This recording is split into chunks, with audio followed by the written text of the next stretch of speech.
Kali ini kita akan membahas mengenai penyajian data, yaitu materi kelas 7 semester 2. Yang pertama-tama, pengertian data. Apa sih data itu?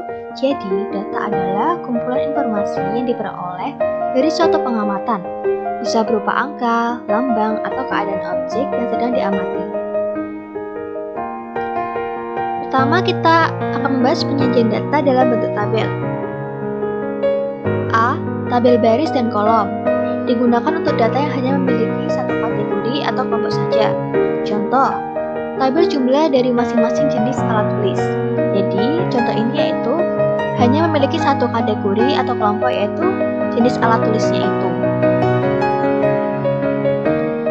B.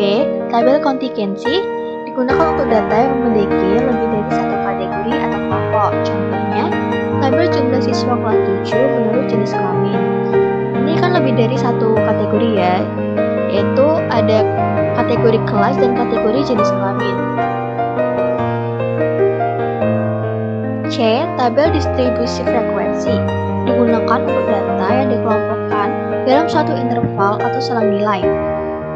Setiap interval nilai memiliki frekuensi atau banyak data. Contoh, tabel nilai ulangan harian matematika siswa kelas 7C.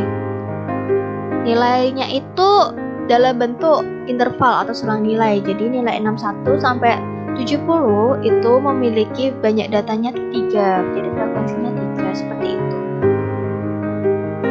Kemudian kita selanjutnya membahas mengenai penyajian data dalam bentuk diagram.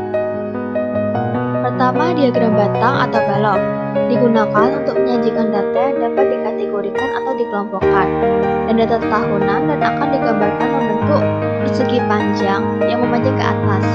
Setiap persegi panjang harus memiliki lebar yang sama dan tidak boleh menempel antara satu dengan yang lainnya. Contoh diagram seperti berikut. Jadi ini kan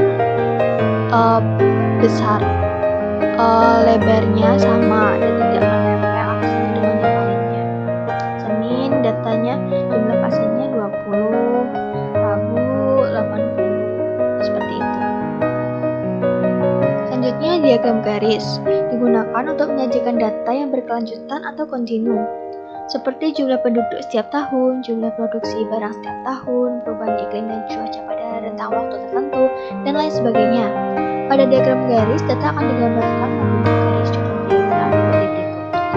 Jadi pada tanggal 1 jumlah pengunjung 200, pada tanggal 2 jumlah pengunjung 400, dan seterusnya. Dan data ini tuh datanya berkelanjutan atau kontinu. 3. Diagram lingkaran atau pie digunakan untuk menyajikan data yang dapat dikategorikan atau dikelompokkan. Di sini data akan digambarkan dalam bentuk lingkaran yang terbagi menjadi beberapa juring yang dapat dinyatakan dalam bentuk persen atau derajat. Contoh diagram seperti berikut. Jadi pada diagram lingkaran ini ada rumusnya. Dalam untuk dari data dijadikan ke lingkaran itu diagram lingkaran.